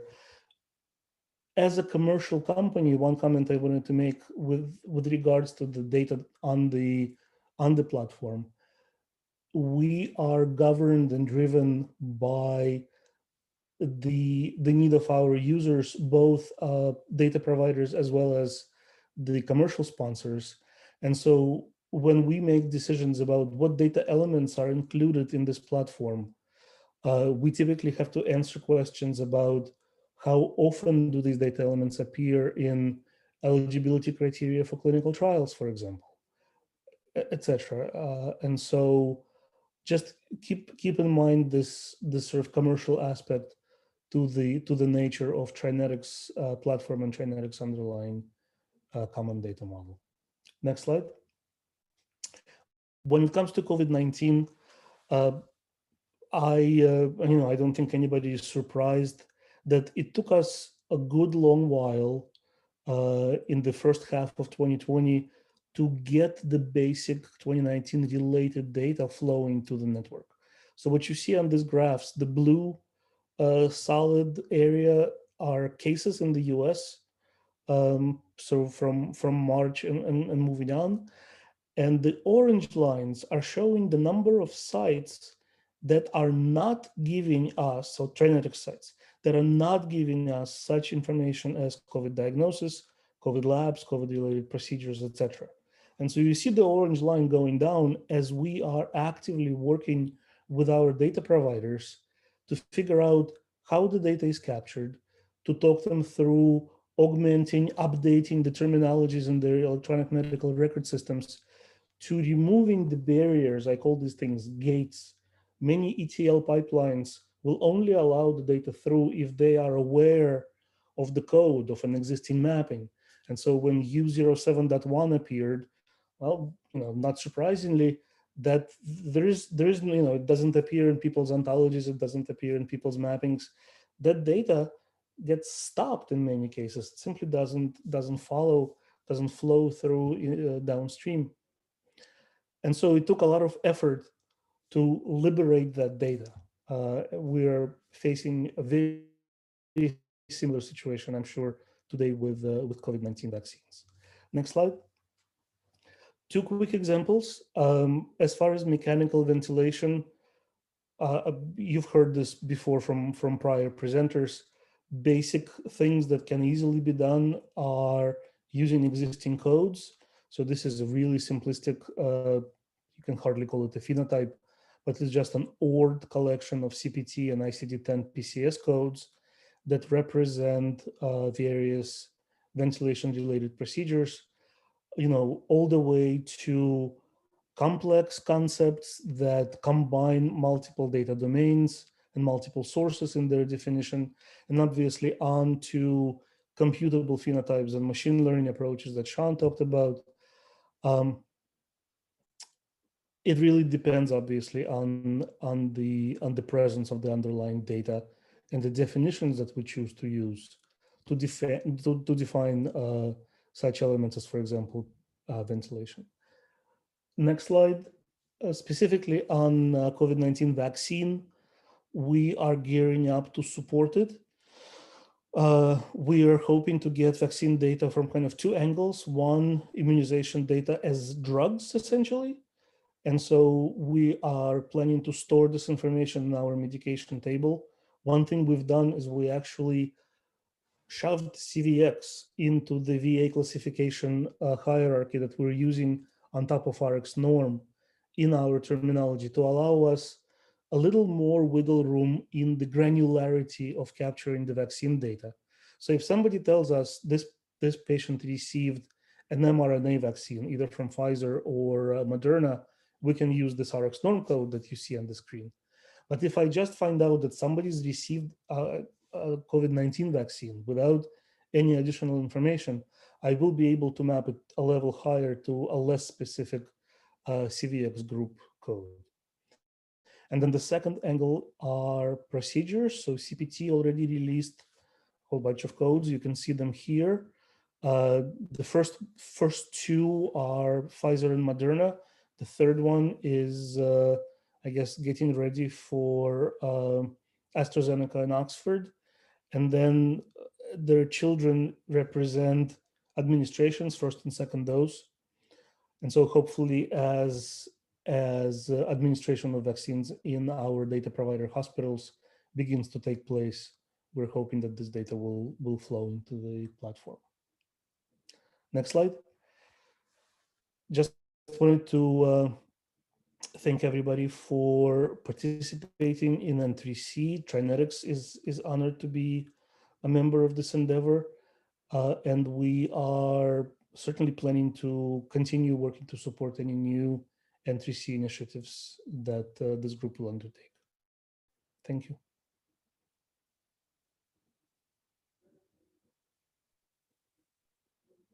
I see that we have a question in Q&A, and I think we will probably roll to our next section and take up this question in our discussion period. Thanks, Tavira. Well, we are delighted to be here. I'm Kristen Koska, and along with Claire Blacketer, my partner in crime, we are going to talk to you a little bit now at this point at the OMOP approach. So next slide, please. So Claire and I work in two capacities in the community, running a variety of different efforts. Claire's hat is on the CDM data quality side. I run network studies, and in N3C, we're really here to be your support, navigating the data model and conventions. And so how did we get here in our journey? We, as a community, started a response to COVID-19 in an effort we called a study-a-thon. This happened in late March with our global collaborators. The Oxford team spearheaded this. And in 88 hours, we convened our network of 350 participants from 30 countries. We had all sorts of communications going on in a Teams environment, and ultimately got through an extensive literature review of the current state at that point in time. We published a number of protocols. We designed a lot of cohort definitions, which we'll come back to. And we began to mobilize our distributed data network to understand who had COVID data, how could we get them online to convert their data to recognize this novel coronavirus. So a really fascinating mechanism, something that you can read about. So in the interest of time, I'll just say there's a lot more out there that I can give credit to this exercise, but it's really what catalyzed us. And while we were doing that, if we go to the next slide, we started to come down to this use case driven approach to how we see COVID. And you'll hear this quite a bit from the Odyssey community. We really like to think about the questions that you're trying to answer as you go through bringing your data into the common data model, as well as we design analytical packages and create studies. And so we see this as three-pronged. There's characterization work. You might hear this acronym CHARYBDIS, which is our natural history of COVID framework. Many of our OMOP sites who participate in N3C are also participating in this particular research study. It's ongoing, and many of the artifacts are available for use. We also have work around developing predictive models on how we understand severity of disease, how we understand ways to best prioritize resource utilization. Of course, that was a major consideration on the outset, and it continues to be a regional focus as we have different hotspots pop up. And lastly, you'll hear this term effect estimation and this word Scylla, which is the other beast in mythology on the other side of the river. This is really our longitudinal analyses looking at effect estimation at various efficacy and safety of molecules that are being deployed into clinical practice. So holding that as a frame, those are kind of existing things that we do and we're running for research. If we go to the next slide, you might say, well, what does this culminate into? We have lots of artifacts that were generated. And as Sean pointed out, we also learned that the ICU may not be a place so much as a series of attributes. And so what you see here is a publicly available cohort definition where we took a similar approach of identifying procedures, measurements, observations, and other criterion to help find people who may be in this particular type of care in our network. And if you click, you'll have a couple of pop-ups that just show this isn't one piece of logic. There are many pieces of logic. And there are many code lists inside of this that we have been contributing to other domain teams as you guys begin to try to answer these questions in your own research. So that's part of the benefit of a use case driven approach. As we look across our network, we have the luxury of having tools like the data quality dashboard and even Anna Droplitz's Phoebe study on concept prevalence. So looking at how information exists in the network that we have today. So I think if we click through, I can't remember if this one has the pop-ups or if that's the next one. So yeah, there are just some concept sets in here. I think there are 3 pop-ups on this slide. So there's going to be ones for ECMO, for mechanical ventilation, and we had, I think, others for how we were defining tracheostomy.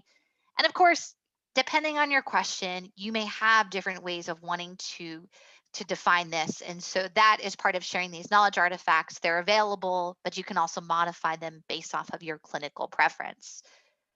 So if we go to the next slide, I think this is really the sweet spot of where Claire and I do a lot of work.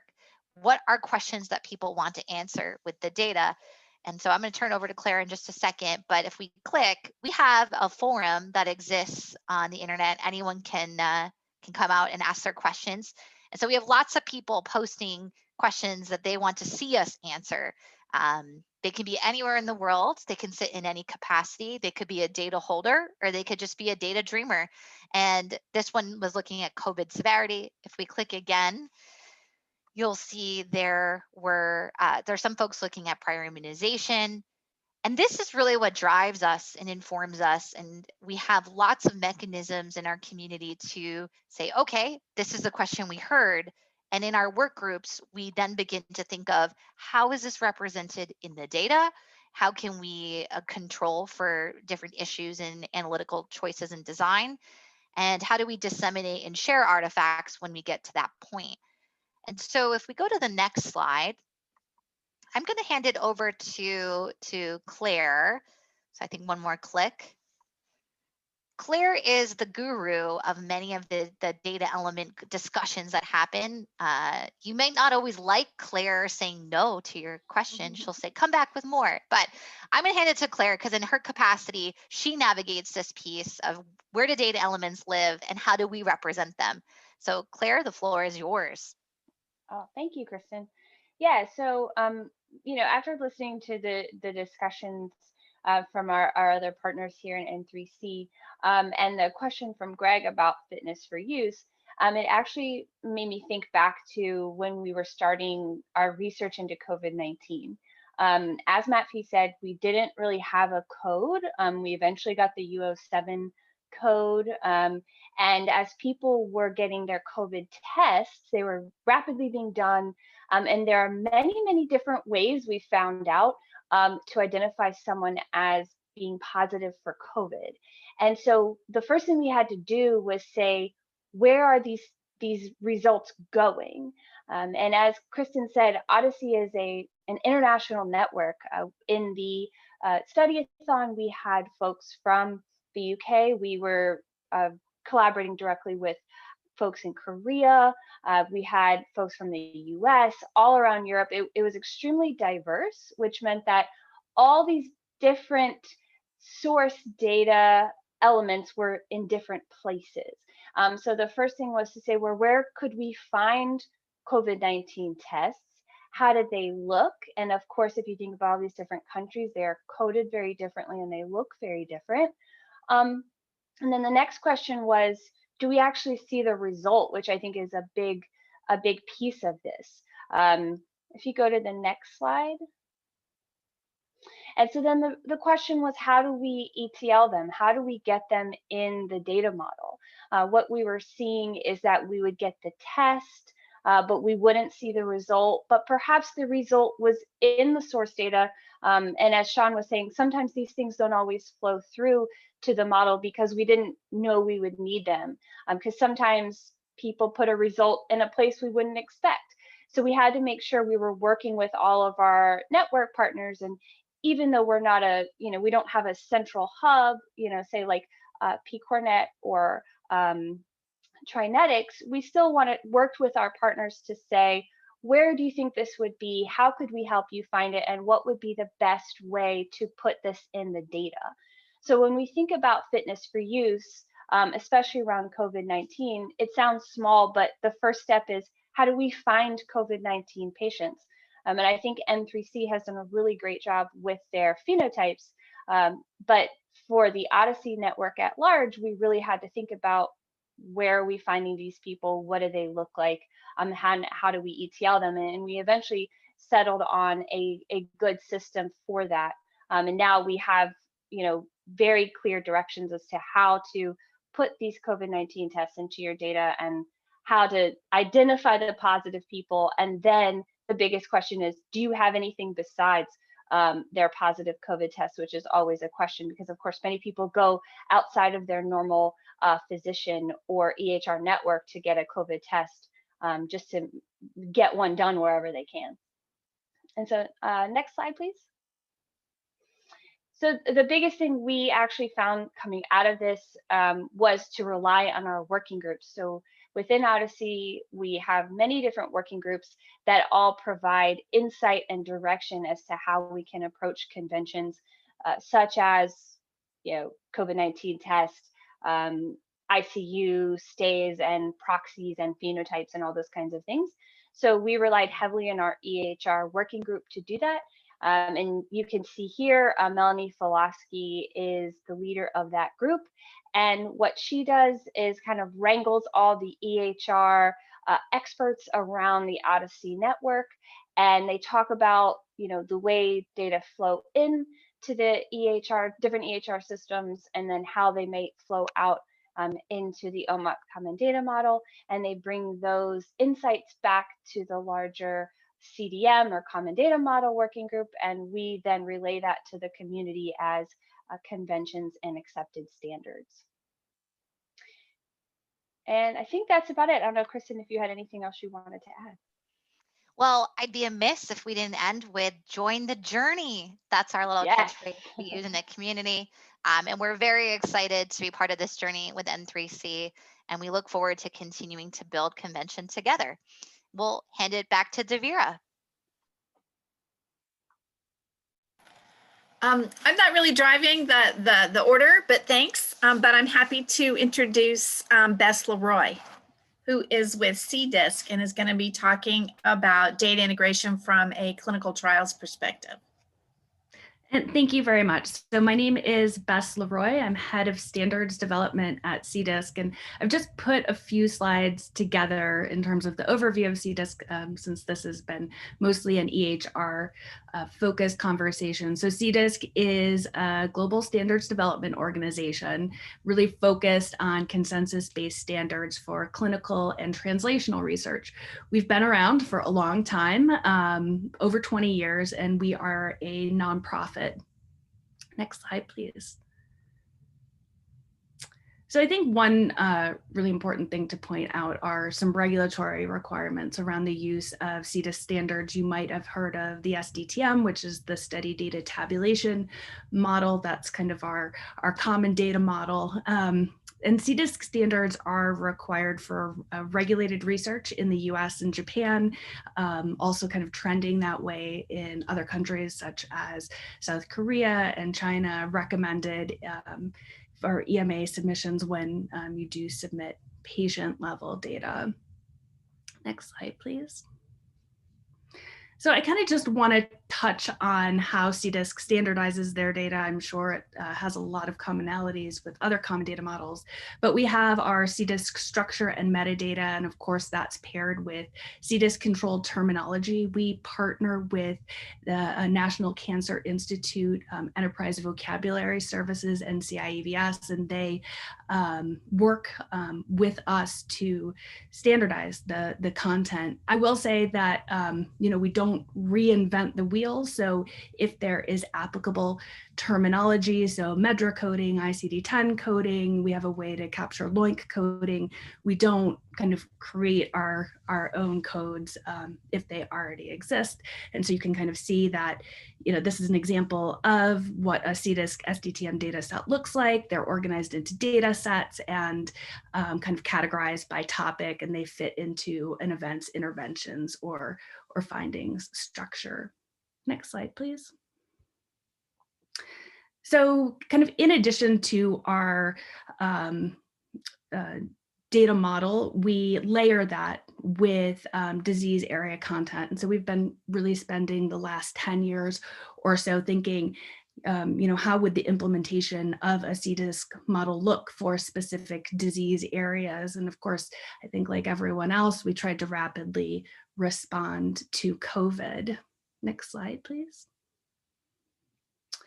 And to do this, I think like other groups have said, we convened a task force in late March of 2020.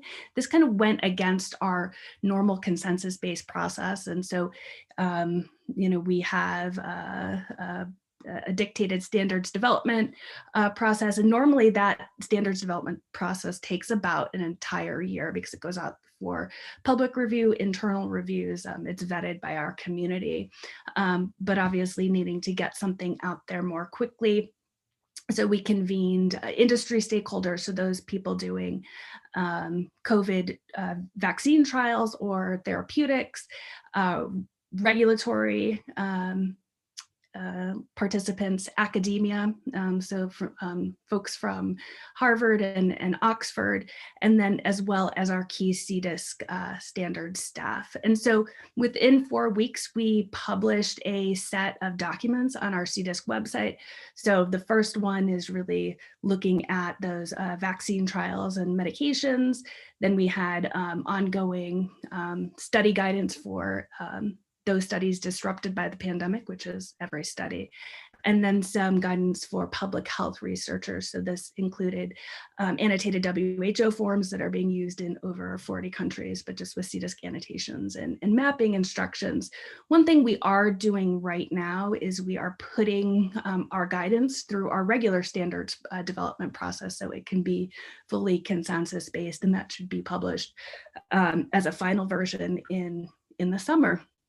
Again, we also partner with NCIEVS to release kind of COVID-specific terminology, and that was posted in May to correspond with our guide.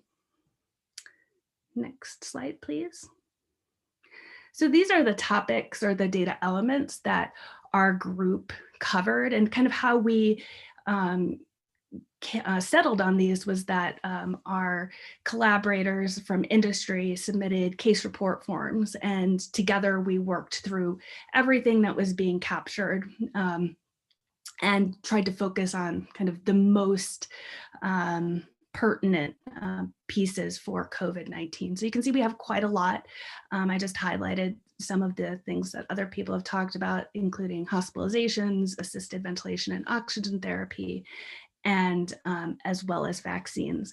I think one benefit for us is that we had already worked very heavily in the infectious disease area. So we've done implementations for Ebola and influenza, tuberculosis, and all of those were really helpful for us to kind of pull together what something should look like for a COVID submission.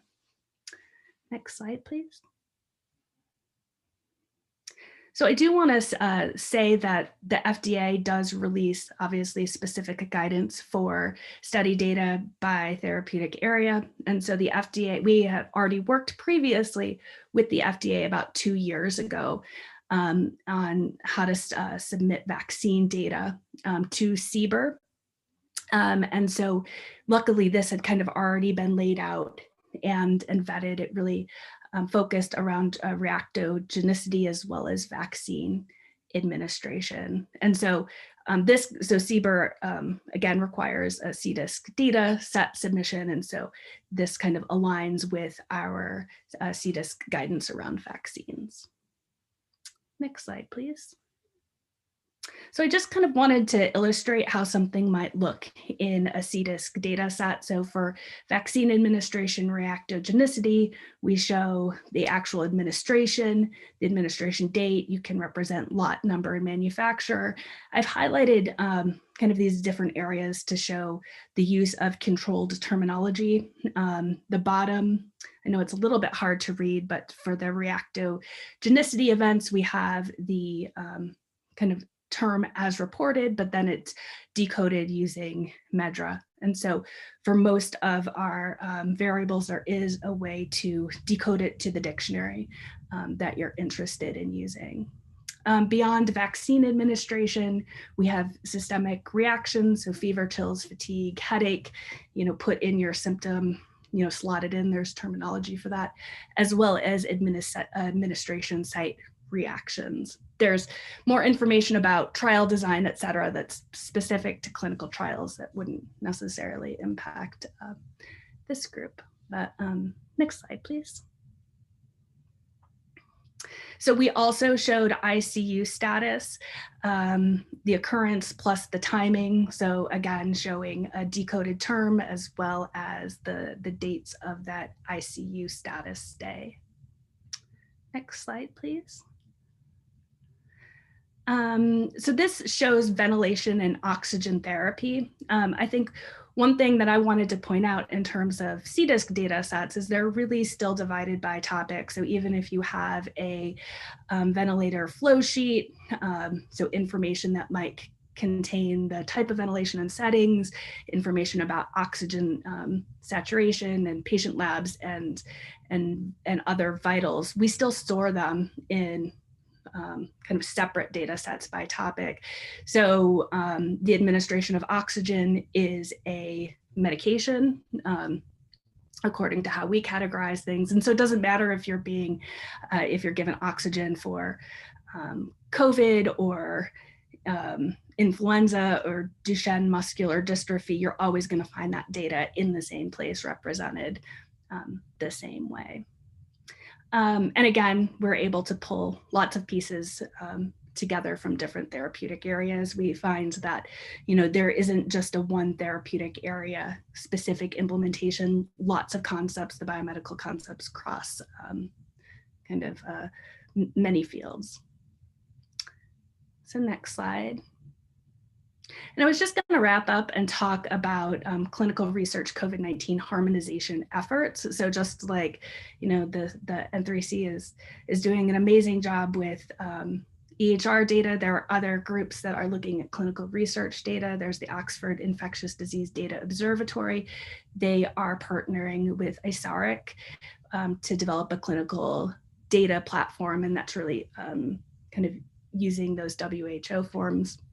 There's the NCATS Trial Innovation Network and the COVID-19 collaboration platform, where they're trying to pool data to do some meta-analysis and then some standardization. And I'm hoping that we can get some of that data into N3C. So I'm really interested in finding out how we can kind of combine efforts on the clinical trial side as well as the EHR side. Obviously, there's lots of important overlap, and being able to use all that data together would obviously be a huge benefit. So thank you very much.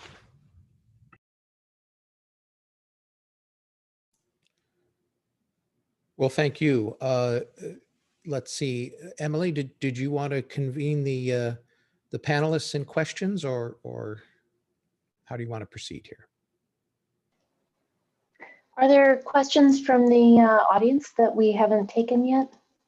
Yes. Why don't we just have all of the panelists unmute their mics, or at least be prepared to unmute your mic, and see if those questions can be answered by the panel. And then if audience members have other questions they would like answered by our panelists, please feel free to put those in the Q&A box right now. So there's two that are already in the Q&A box.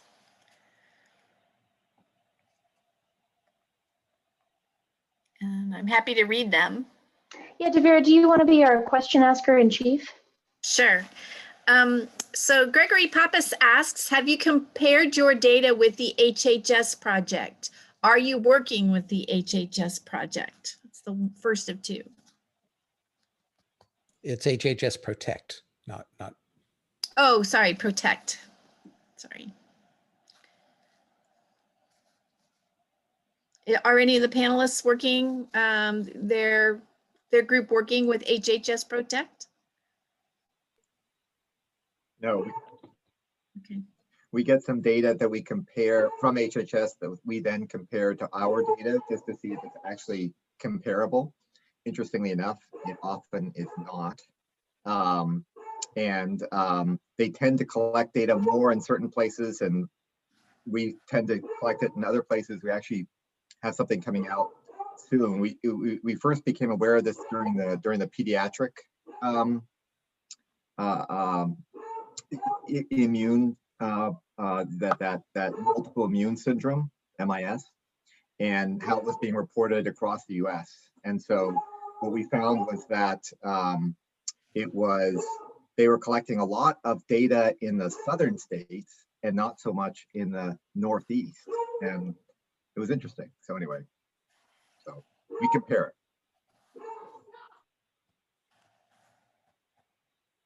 Any of our other panelists?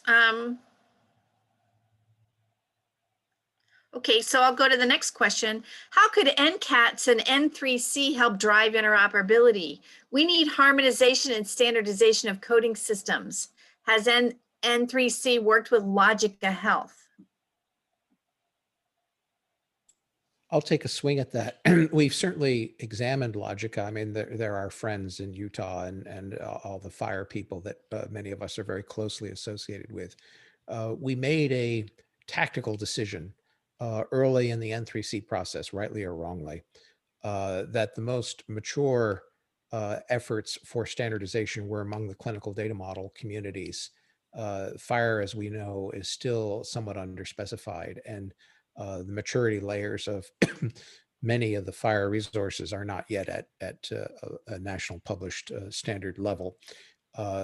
So we made a tactical decision to work with the CDM communities, and we made a pragmatic decision to pick one of them, which we consider to be to some degree the most inclusive and comprehensive, and that would be OMOP. For the canonical common model to which we standardize. Now, other models could have been chosen. And strategically, I think we are continuing to explore the value of fire, both as a contributing modality, and Logica's work in that has been significant.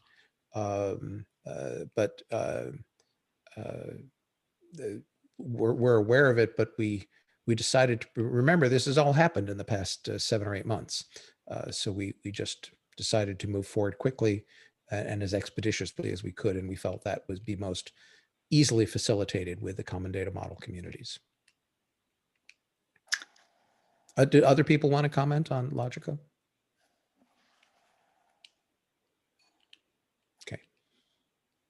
We have a couple of other comments from Gregory Pappas. Maybe we can unmute Gregory and he can, I don't need to continue to read, I don't think.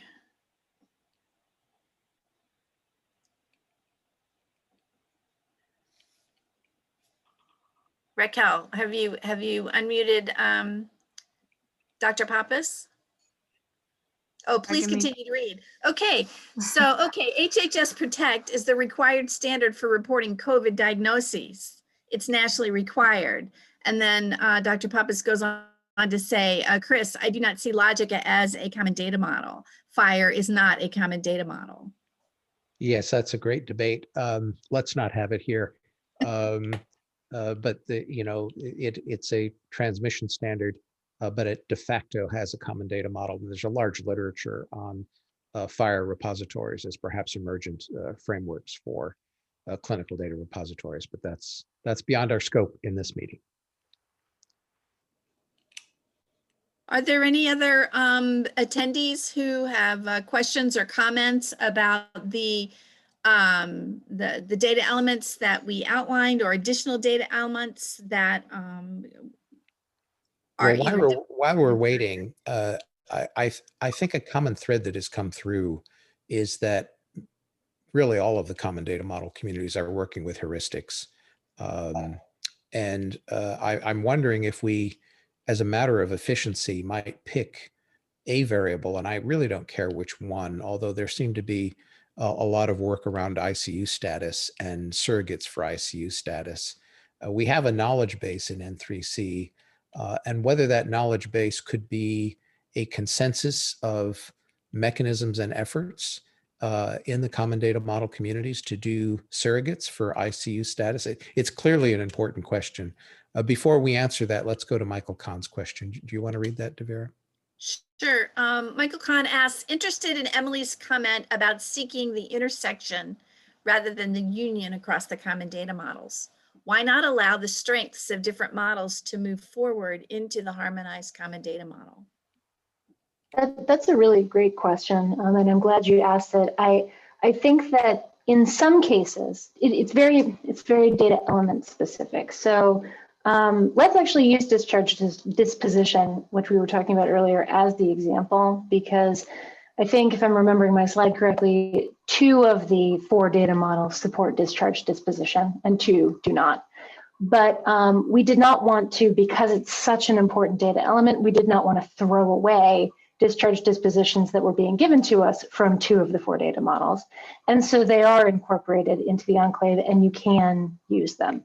But there's a disadvantage to that as well, which is if you're not marinating in this CDM world all day, every day, the way that we are, that's confusing to you as a user, right? Because you might see the absence of discharge dispositions from a site as, did nobody die at this site? Or was no one discharged to home from this site? As opposed to not knowing, because it's not, you know, again, your absolute expertise, that site just isn't providing discharge disposition. So we have tried to make judgment calls, depending on the data model, depending on the data domain, as to where we think it is worth maybe having slightly skewed data, but not throwing away important data, versus where we say, like with the example of the medication administration flag, which is only supported by 1 data model. In that case, we say, you know what, that's not going to be good user experience, and that's going to cause more confusion than it solves. So that's it. It's a big question, and that's sort of a short answer. I'm interested to see if the other panelists have thoughts on that. Yeah. So Emily, that's going to vary from site to site anyway, regardless of their data model, right? Because even if it's in the data model, it might not be populated. And even if it's populated, sometimes people put like these default values, like death dates of like 1/1/1900 or something like that, you know, just to get around the problem that, you know, is a required element. So it seems like, you know, no matter what, you're going to have to start an analysis with like some kind of analysis of the data quality underlying your analysis, right? So you're going to have to look at like graphs of your data, no matter what, you know, you've assumed. You're going to need to look at graphs of your data to see, you know, if it's been collected, you know, reliably, and, you know, if the numbers look right, just in terms of the counts that you expect, you know, for a hospital of that size and so forth. And Michael, of course, has been behind a lot of that great work. And so congratulations, Michael. And that's why we recognize it so well. And I think that, you know, that needs to be part of every analysis. And so just by, you know, since you have to do it anyway, it's kind of like, why not do the union and then, you know, be able to, you know, take advantage of what does exist. Those are great points. And we have started to advise folks who are using the enclave to do very, very much what you said, Sean, which is to stratify in 2 directions before you start analyzing. Stratify by site number to do that sort of site level DQ analysis. And then also stratify by grouping the sites in your analysis by their source data model. And that way you can kind of get at what's missing at the site level and what's missing at the CDM level, and kind of go forward from there. The other thing that I should have mentioned is that there are some instances where OMOP didn't have a great place for certain data elements from the source data models. And maybe Kristen can come up with a good example off the top of her head better than I can. There were some medication related variables, for example, that there just wasn't a slot for them. And that is it's a different problem, but it is an interesting one in that it sort of shows the disadvantage to choosing a single data model to harmonize everything to, is that anything that's missing in that one data model that you choose, you're sort of stuck with that problem as well. Yeah, and then we have one complexity here, which is usually we don't move data for OMOP. And so there are some fields that are at our disposal, but we actually can't use them because we've seen leaking PII. And so we've had to redact them, which is unfortunate because they're there and they could be used, but they have liability in them. So it's a little tricky because we are doing some slightly unorthodox things, bringing everything together. We're also stretching conventions and, you know, not able to use certain things because we have to make other decisions that are obviously very important to do. With that said, I think there are good arguments for using the union of all data elements as long as they're possible to put in the central data model rather than the intersection. So I do think that that's a very valid way forward. The other thing Yeah. you can do. Oh, sorry, Sean. I was going to say, this is where I was joking about, you should go hang out with Claire and demand things from Claire. This is what her work group does. And we'd be happy to take the requirements from other models. In fact, I want to give a shout out again to Michelle for some of her amazing ontology work. Some of that we want to replicate and bring forward. So kudos to her. So sorry, Sean, I didn't mean to interrupt you. No, absolutely. Thank you. And Michelle definitely needs a lot of kudos because of her work. And sometimes you can use proxies, right? So even if something doesn't exist in a data model, sometimes you can use proxies, and then you can kind of put together data from different data models, even if it officially doesn't exist in a data model. So there's options if you have all the data. I think one of the things that we need to look at, though, is how do we socialize that so that the community knows these different rules. So I think that's one of the reasons why we tend to err on the side of putting in less, because we don't really know how to communicate to the community how they work with all these differences and the missingness and all that other stuff. So that's a great point, Michelle. And if another thing that that really I think we can substantiate here is it's really worth an educational kind of program for people to be able to use EHR data. I mean, it's such a valuable resource, but there's so many caveats and so forth that need to be understood to really use it reliably, that it might really help our nation, but certainly our educational programs at NIH and CTSAs and so forth to have a structured program to teach just what you're talking about, Michelle. Yeah. Well, and we got the two great documenters, Kristen and Emily, but we got to get people to read the stuff. So that's the other thing. Well, there's a great question from Michael Kahn that speaks to the multitude of information in the chat. I don't know if we want to switch to that, just because it goes to the heart of that problem, Michelle, which is when you have a lot of information to share, how do we establish the best practices? And I think, Devira, you are really working across the enclave to manage this inside of N3C, and we are partnering.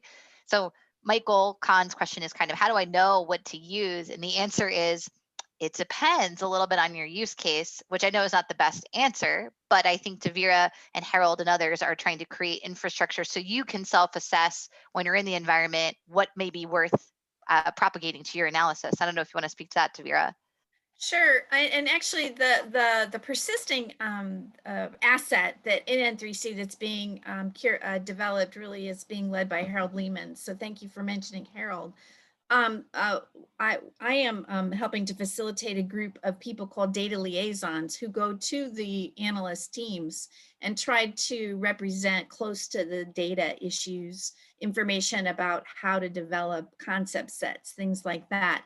Then those concept sets and other code workbooks, et cetera, that are knowledge objects that are developed within N3C are intended to go to the knowledge store, which is a facility that has been developed by our technology partners in Palantir.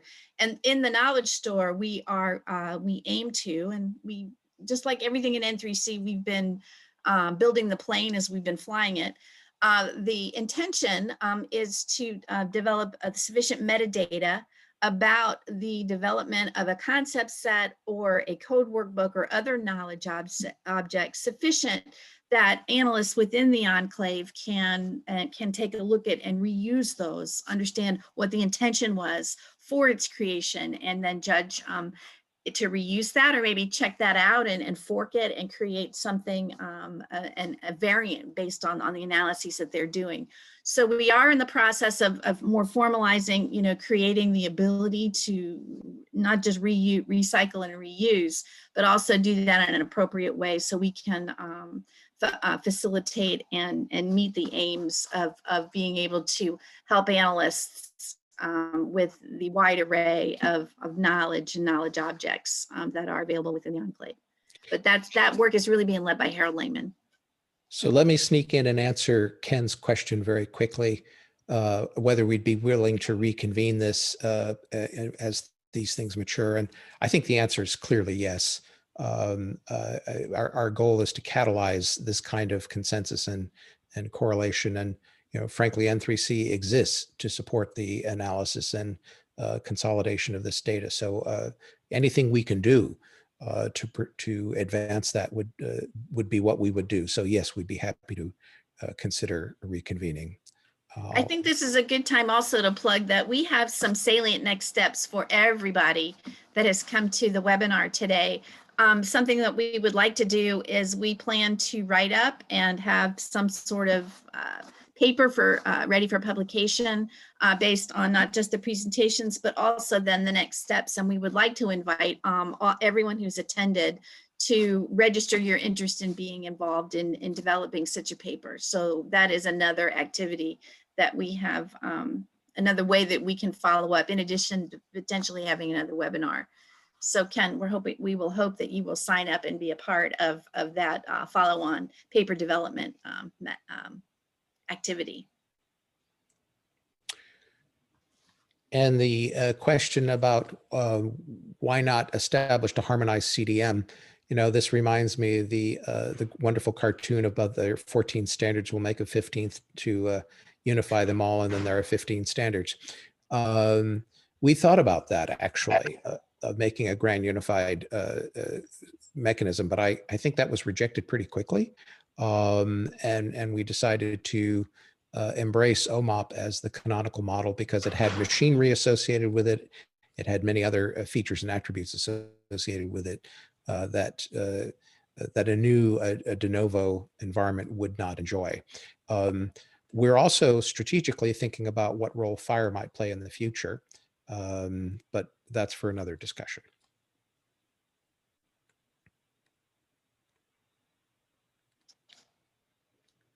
With that, I see no more questions.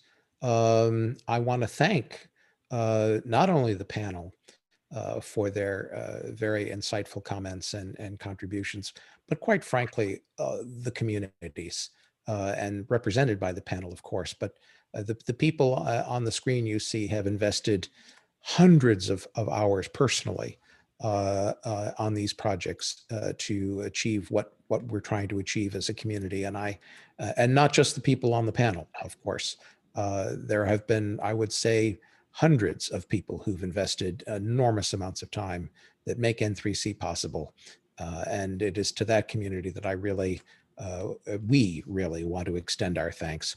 That being said, I think the symposium was an initial effort. And as Devera said, we'll have follow-on efforts to try to make this more concrete than just a freestanding academic symposium where we all get to chat at each other, but hopefully turn it into something that is more concrete and implementable.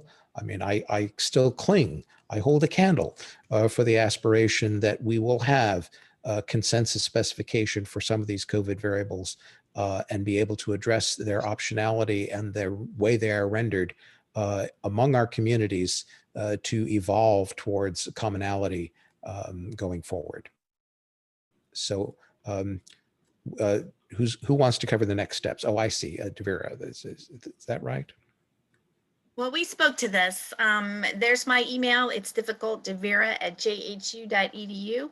We also have your email addresses from your registration, but if you're interested in follow-up activities, we'll see who is interested in helping us develop some sort of write-up, and we'll see where we can submit that, and we'll go from there. Next slide. So this is how to get engaged with N3C if you've been living under a rock. And we hope to see continued participation and continued growth and continued advancement in partnership with our invaluable community partners. And we hope increasingly to incorporate, again, with CDISC and other organizations, future clinical trials data in a similar kind of way across a shared common data model. So with that, thank you, everybody. Have a good day, and see you in N3C Symposium in future. Thank you for coming.